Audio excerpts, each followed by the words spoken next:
여러분, 지금 이 이야기를 듣고 계신다면 아마 이미 알고 계실 겁니다. 어느 날 문득 거울 앞에 서게 됩니다. 그런데 거울 속에 있는 사람이 낯섭니다. 분명히 나인데 내가 기억하는 나와는 조금 다릅니다. 젊을 때 그렇게 바빠서 미루어두었던 것들이 이제야 눈에 밟힙니다.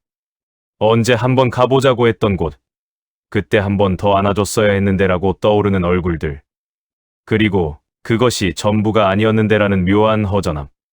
그 감각을 아십니까? 저는 100년을 넘게 살아오면서 수만 명의 사람들을 곁에서 지켜봤습니다. 그들이 어떻게 늙어가는지, 어떻게 웃고, 어떻게 홀로 앉아 창문을 바라보는지를 지켜봤습니다. 그리고 그 긴 관찰 끝에 하나의 진실에 이르게 되었습니다. 돈보다, 건강보다 더 중요한 재산이 있습니다. 그것이 무엇인지 오늘 제가 조용히 이야기해 드리겠습니다. 조언이 아닙니다. 제가 살아보고 보아온 이야기입니다. 저는 지금껏 두 종류의 노년을 목격해 왔습니다. 한 사람은 80이 넘어서도 눈빛이 살아 있었습니다. 말이 많지 않았지만 그가 있는 자리에는 어딘가 모를 온기가 흘렀습니다. 손녀가 와도 웃었고 낯선 이가 말을 걸어도 귀를 기울였습니다. 아침이면 창가에 앉아 차 한 잔을 마시며 바깥 풍경을 바라보았는데 그 표정에는 고요한 만족이 있었습니다. 잘 살았다는 말이 따로 필요하지 않은 얼굴이었습니다. 다른 한 사람은 재산도 있었고 지위도 있었습니다. 자녀들도 잘 자랐고 건강도 크게 나쁘지 않았습니다. 그런데 그의 눈빛에는 언제나 무언가를 찾고 있는 듯한 불안함이 있었습니다. 방문을 걸어 잠그고 밥도 혼자 먹고 전화벨이 울려도 쉽게 받지 않았습니다. 아이들이 찾아오면 반갑기는 했지만 떠난 뒤에는 더 큰 공허함이 남는 것 같았습니다. 두 사람의 차이가 무엇이었을까요? 저는 오래 생각했습니다. 그것은 돈이 아니었습니다. 건강도 아니었습니다. 자녀의 성공도 아니었습니다. 한 사람은 자기 안에 차 있었고 다른 사람은 자기 안이 비어 있었습니다. 그 충만함과 공허함을 가르는 것, 그것이 바로 제가 오늘 이야기하고자 하는 인생 후반의 진짜 재산입니다. 그 재산은 어디서 오는 것일까요? 젊을 때부터 쌓아야만 하는 것일까요? 아니면 지금이라도 늦지 않은 것일까요? 잠깐 이 질문을 마음속에 품고 계십시오. 곧 이야기가 깊어질 겁니다. 첫 번째 재산은 마음의 평안입니다. 저는 젊은 시절 매우 바쁘게 살았습니다. 전쟁을 겪었고, 가난도 겪었고, 학문도 해야 했고, 가르치는 일도 해야 했습니다. 그 시절에는 마음이 늘 어딘가를 향해 달려가고 있었습니다. 잠깐 멈추면 뒤처지는 것 같았고, 돌아보면 잃어버린 것들이 보였습니다. 그래서 더 앞만 보고 달렸습니다. 그런데 나이가 들수록 알게 됩니다. 그 달리기가 꼭 필요한 달리기였는지를. 평안이란 것은 조용한 환경이 만들어주지 않습니다. 병이 없다고 찾아오는 것도 아닙니다. 돈이 넉넉하다고 깃드는 것도 아닙니다. 평안은 자기 자신과 화해한 사람에게 오는 것입니다. 나는 이만큼 살았다. 이것으로 충분하다는 내면의 동의, 바로 그것입니다. 여러분은 지금 자기 자신과 화해하고 계십니까? 많은 분들이 과거를 자꾸 꺼냅니다. 그때 내가 왜 그랬을까? 그 사람에게 좀 더 잘해줄 걸. 그 기회를 잡았더라면. 그 반추가 나쁜 것은 아닙니다. 하지만 그것이 지금의 나를 갉아먹는 구조가 된다면 그건 반추가 아니라 자기 고문입니다. 저는 오래전 한 노인을 만난 적이 있습니다. 그분은 젊은 시절에 사업에 실패해 가족에게 큰 빚을 남겼습니다. 자녀들은 그 빚을 갚느라 청춘을 보냈습니다. 그 노인은 70이 넘어서도 그 죄책감에서 벗어나지 못하고 있었습니다. 밥을 먹어도 맛이 없다 했습니다. 좋은 날씨도 눈에 들어오지 않는다고 했습니다. 저는 그분에게 물었습니다. 지금 이 순간 당신이 할 수 있는 가장 좋은 일이 무엇입니까? 그분은 오래 침묵하다가 말했습니다. 손자한테 전화하는 것이겠지요. 저는 말했습니다. 그렇다면 그것을 하십시오. 지금 당신이 할 수 있는 것을 하는 것. 그것이 과거의 빚을 갚는 가장 진실한 방법입니다.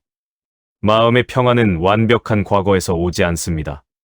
지금 이 순간 내가 할 수 있는 것을 하고 있다는 안도감에서 옵니다. 그렇다면 관계는 어떻습니까? 인생 후반의 가장 묵직한 재산은 아직 남아 있습니다. 인생의 가장 무거운 무게는 외로움입니다. 저는 이것을 이론으로 말하는 것이 아닙니다. 눈으로 보았습니다. 서울 어느 골목 끝에 있는 작은 아파트. 오후 4시.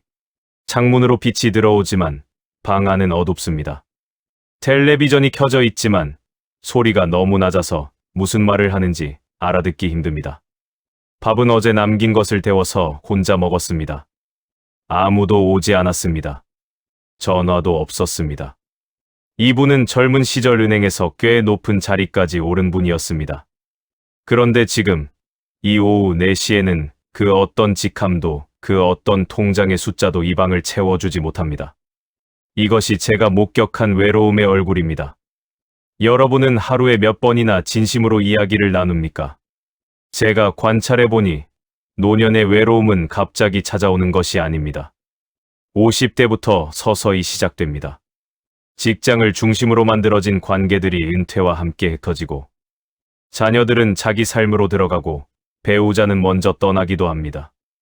그리고 어느 날 거울을 보니 나를 진심으로 아는 사람이 몇 명이나 될까라는 질문이 떠오릅니다.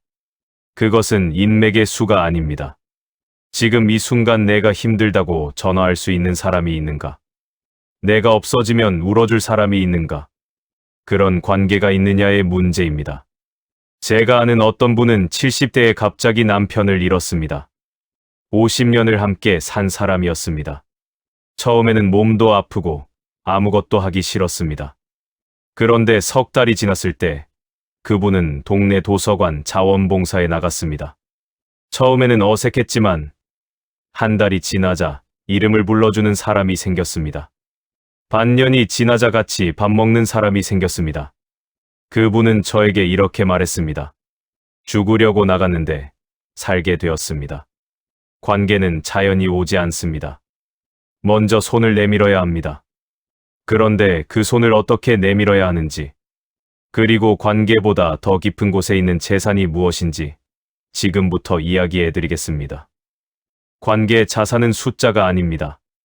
요즘 세상은 많은 것을 측정하려 합니다. 팔로워 수, 연락처 수, 모임의 수. 그런데 저는 노년을 바라보며 단 하나의 질문만이 의미 있다는 것을 알게 되었습니다. 내가 마지막 침대에 누웠을 때 내 손을 잡아줄 사람이 있는가? 이것이 관계의 본질입니다. 제가 젊은 시절 존경했던 한 철학자 선생님이 있었습니다. 그분은 학식도 뛰어났고 제자도 많았습니다. 그런데 노년에 그분을 찾아갔을 때 그분은 제게 한 가지를 후회한다고 말씀하셨습니다. 나는 사람을 너무 지적으로 대했다. 그의 마음보다 그의 생각에 더 관심을 가졌다. 그래서 많은 제자를 얻었지만 진짜 친구는 얻지 못했다. 여러분은 가까운 사람의 마음에 마지막으로 귀를 기울인 것이 언제입니까? 지식으로 사귄 관계는 지식이 사라지면 함께 사라집니다. 지위로 사귄 관계는 지위가 없어지면 찾아오지 않습니다. 그런데 진심으로 귀를 기울이고 진심으로 곁에 있어 준 관계는 시간이 지날수록 더 깊어집니다. 노년의 관계 자산을 쌓는 것은 대단한 일이 아닙니다. 오늘 자녀에게 전화해서 요즘 어때? 라고 묻고 대답을 끝까지 듣는 것입니다. 이웃을 보면 눈을 마주치고 고개를 끄덕이는 것입니다. 오래된 친구에게 문자 하나 보내는 것입니다. 그냥 생각나서라는 그 한 줄이 어떤 사람에게는 그날의 전부가 될 수 있습니다. 저는 오래전부터 하나의 습관을 지켜왔습니다. 아침에 일어나면 한 사람을 떠올립니다. 그리고 그 사람에게 한 가지를 생각합니다. 오늘 이 사람에게 무엇을 줄 수 있을까? 전화 한 통이 될 수도 있고, 책 한 권이 될 수도 있고, 그저 조용한 기도가 될 수도 있습니다. 중요한 것은 내가 먼저 준다는 것입니다. 주는 사람에게는 외로움이 찾아오기 어렵습니다. 주는 행위 자체가 연결이기 때문입니다. 그런데 이 모든 것보다 더 깊은 곳에 진짜 마지막 재산이 있습니다. 그것은 눈에 보이지 않습니다. 그러나 그것이 없으면 아무리 많은 관계가 있어도, 아무리 마음이 고요해도 인생은 여전히 빈 것처럼 느껴집니다. 후회 없는 기억, 그것이 마지막 재산입니다. 저는 죽음 앞에 선 많은 사람들을 곁에서 보았습니다. 그리고 그들이 마지막에 하는 이야기는 놀랍도록 비슷했습니다. 그것은 더 일했더라면이 아니었습니다. 더 많이 벌었더라면도 아니었습니다. 더 좋은 집에서 살았더라면도 아니었습니다. 그들이 남긴 말은 이것이었습니다. 그 사람에게 사랑한다고 말했더라면, 더 많이 웃었더라면, 그때 그 여행을 갔더라면, 그 일을 두려워하지 않았더라면, 후회는 항상 하지 않은 것에서 옵니다. 한 것에서 오는 후회는 시간이 지나면 대부분 납득이 됩니다. 그런데 하지 않은 것에서 오는 후회는 시간이 지날수록 더 커집니다. 여러분에게 지금 하지 않고 있는 것 중에 나중에 후회할 것이 있습니까? 저는 100년을 살아오면서 많은 것을 잃었습니다. 친구들을 잃었고, 사랑하는 사람들을 먼저 보냈습니다. 젊음도 잃었고, 체력도 잃었습니다. 그러나 잃지 않은 것이 하나 있습니다. 좋은 선택을 했던 기억입니다. 그것은 꼭 위대한 선택이 아니었습니다. 추운 날 가난한 학생에게 코트를 벗어준 기억. 옳지 않은 일을 요구받았을 때 거절한 기억. 바쁠 때 찾아온 사람을 문전박대하지 않고 차 한 잔을 대접한 기억. 그런 작은 선택들이 쌓여서 지금의 나를 지탱해 줍니다. 기억은 재산입니다. 그것은 아무도 빼앗아 가지 못합니다. 어떤 사람은 나는 평범하게 살았는데 좋은 기억이라 할 것이 있을까요? 라고 묻습니다. 저는 그 질문에 이렇게 답합니다. 평범하게 성실하게 산 것. 그것이 가장 빛나는 기억입니다. 극적인 삶이 아름다운 것이 아닙니다. 흔들리지 않고 자기 자리에서 최선을 다한 삶. 그것이 결국 빛납니다. 그리고 지금 이 순간에도 새로운 기억을 만들 수 있습니다. 그 기억을 어떻게 만드는지, 그리고 이 모든 재산을 이어주는 마지막 이야기가 남아 있습니다. 실천은 의식처럼 해야 합니다. 의식이란 무엇입니까? 매일 같은 시간에, 같은 방식으로 조용히 반복하는 행위입니다. 옛 사람들이 새벽에 우물을 길어 제단에 물을 올린 것처럼 그것이 신에게 닿는지 닿지 않는지를 따지지 않고 그 행위 자체가 하루를 정립하는 힘이 되었습니다. 저는 여러분께 3가지 의식을 제안합니다. 거창하지 않습니다. 그러나 꾸준히 하면 반드시 달라집니다. 첫 번째는 아침의 감사 의식입니다. 아침에 눈을 뜨면 창문을 열기 전에 잠깐 멈춥니다. 그리고 어제 하루에서 딱 하나 감사한 것을 떠올립니다. 밥이 맛있었다는 것이어도 됩니다. 볕이 따뜻했다는 것이어도 됩니다. 아무것도 떠오르지 않는 날에는 오늘도 눈을 떴다는 것을 감사합니다. 이것만으로도 하루의 색이 달라집니다. 두 번째는 저녁의 화해 의식입니다. 하루를 마치며 자리에 눕기 전, 오늘 나에게 서운하게 한 사람이 있다면 마음속으로 그 사람에게 용서를 건넵니다. 소리내어 하지 않아도 됩니다. 그 사람도 힘든 것이 있었겠지라는 생각 하나면 충분합니다. 이것은 그 사람을 위한 것이 아닙니다. 나를 위한 것입니다.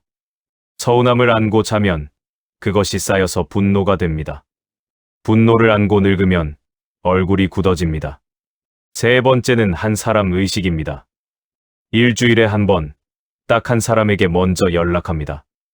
오래 못 만난 친구도 좋고, 멀리 사는 형제도 좋고, 동네에서 가끔 마주치는 이웃도 좋습니다. 긴 이야기가 필요하지 않습니다. 잘 지내지? 한마디면 됩니다. 그 한마디를 받은 사람은 그날 조금 덜 외롭습니다. 그리고 그 한마디를 건넨 여러분도 그날 조금 더 충만합니다. 이 3가지 의식은 아무것도 사지 않아도 됩니다. 어디에 가지 않아도 됩니다. 그저 멈추고, 느끼고, 건네는 것입니다. 그런데 이 의식들을 실제로 지속하게 만드는 힘은 어디서 올까요? 그것이 마지막 이야기입니다. 인생 후반의 가장 깊은 재산은 의미입니다.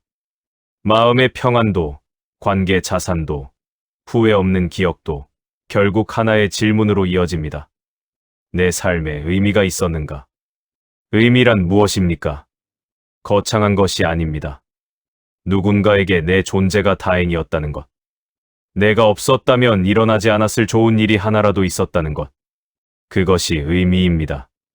저는 강단에서 수십 년을 가르쳤습니다. 그리고 가장 많이 받은 질문이 있습니다. 선생님, 어떻게 하면 행복하게 살 수 있습니까? 저는 처음에 다양한 대답을 했습니다. 그런데 결국 하나의 대답으로 수렴했습니다. 나보다 남을 조금 더 생각하는 삶을 사십시오. 이것은 종교적 교훈이 아닙니다. 저는 수만 명의 삶을 보았습니다. 자신만을 위해 산 사람들의 노년과 타인을 위해 무언가를 한 사람들의 노년을 비교해보면 차이가 너무도 명확했습니다. 자기만을 위해 산 사람은 노년에 불안합니다. 모아둔 것을 잃을까봐 두렵고 아무도 자신을 돌봐주지 않을까봐 두렵습니다. 그 두려움이 그를 더 움츠러들게 만들고 더 움츠러들수록 더 외로워집니다. 그런데 타인을 위해 무언가를 한 사람은 다릅니다. 그는 잃을 것이 상대적으로 적습니다. 왜냐하면 그가 준 것들은 이미 세상에 나가서 돌아다니고 있기 때문입니다. 어딘가에서 누군가의 삶을 따뜻하게 하고 있기 때문입니다. 그 사실이 그를 든든하게 해줍니다. 의미 있는 삶은 큰 행동에서 오지 않습니다. 하루에 한 번 작은 선함을 실천하는 것. 그것이 쌓여서 의미가 됩니다. 지금 여러분이 할 수 있는 가장 작은 선함은 무엇입니까? 저는 후회를 이야기할 때 추상으로 말하지 않으려 합니다. 구체적인 장면들이 있습니다. 한 남자가 있었습니다. 30년을 함께 산 아내가 세상을 떠나기 일주일 전, 아내는 그에게 손을 내밀었습니다. 그는 손을 잡았지만 아무 말도 하지 않았습니다. 그 남자는 제게 말했습니다. 그때 당신 덕분에 잘 살았소. 한마디를 했어야 했는데. 그 말을 30년 동안 한 번도 하지 않았습니다. 그게 제일 후회됩니다. 또 다른 이야기입니다. 한 어머니가 있었습니다. 아들이 어릴 때 그 어머니는 늘 바빴습니다. 밥도 차려주었고 공부도 시켰지만 아들과 함께 그냥 앉아서 이야기한 기억이 별로 없었습니다. 아들이 어른이 되어 멀리 이민을 갔습니다. 그 어머니는 말했습니다. 가끔 아들이 전화를 하는데 우리는 할 이야기가 없어요. 그게 제 잘못인 것 같아서. 존재를 함께한 시간이 없으면 나중에 할 이야기가 없습니다. 여러분이 지금 가장 소중하게 여기는 사람과 마지막으로 그냥 함께 있어 본 것이 언제입니까? 아무것도 하지 않고 그냥 같이 있어 본 것이 언제입니까? 제가 강조하고 싶은 것은 이것입니다. 후회는 언제나 나중에를 믿었을 때 옵니다. 나중에 시간이 생기면, 나중에 여유가 생기면, 나중에 아이들이 크면, 그런데 나중은 항상 더 바쁩니다. 더 아프고, 더 피곤하고, 더 먼 거리에 있습니다. 지금이 나중입니다. 지금 이 순간이 여러분이 기다려온 그 나중입니다. 지금 움직이지 않으면 다음 나중에도 움직이지 않을 가능성이 높습니다. 이 이야기의 마지막에 다가왔습니다. 그리고 마지막에 여러분께 드리고 싶은 이야기가 있습니다. 결국 인생은 선택입니다. 저는 100년을 넘게 살았습니다. 그 긴 세월 동안 한 가지를 배웠다면 그것은 인생이 운이 아니라 선택이라는 것입니다. 어떤 분은 말씀하십니다. 저는 가난하게 태어났습니다. 선택의 여지가 없었습니다. 어떤 분은 말씀하십니다. 저는 젊을 때 너무 힘들어서 지쳐버렸습니다. 이미 늦은 것 같습니다. 저는 그 말을 부정하지 않습니다. 환경은 분명히 다릅니다. 출발선은 공평하지 않습니다. 그런데 이것만큼은 압니다. 어떤 환경에서도 사람은 어떻게 반응할 것인지를 선택할 수 있습니다. 제가 전쟁을 겪었을 때 모든 것이 무너졌습니다. 그럼에도 어떤 사람들은 그 폐허 속에서 누군가를 도왔습니다. 어떤 사람들은 더 다쳤습니다. 그 선택이 전쟁이 끝난 후의 삶을 갈랐습니다. 지금 이 순간도 선택입니다. 이 영상을 보고 나서 좋은 말이네 하고 그냥 지나칠 수 있습니다. 그것도 선택입니다. 아니면 딱 하나만 실천하겠다고 마음먹을 수 있습니다. 그것도 선택입니다. 저는 여러분을 설득하려는 것이 아닙니다. 저는 그저 증언하는 것입니다. 100년을 살아보고 난 사람의 증언을 돈보다, 건강보다 더 중요한 것이 있습니다. 그것은 마음의 평안입니다. 그것은 진심의 관계입니다. 그것은 후회 없이 선택한 기억들입니다.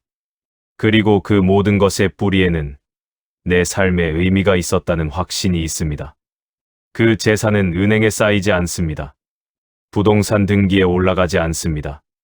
그러나 마지막 날, 눈을 감기 직전에 그 재산이 빛납니다. 그리고 그 빛이 여러분의 얼굴을 따뜻하게 만들어줍니다. 저는 그런 얼굴을 많이 보았습니다. 그리고 여러분도 그런 얼굴로 그 날을 맞이하실 수 있다고 믿습니다. 구독은 무료이고 좋아요는 큰 힘이 됩니다.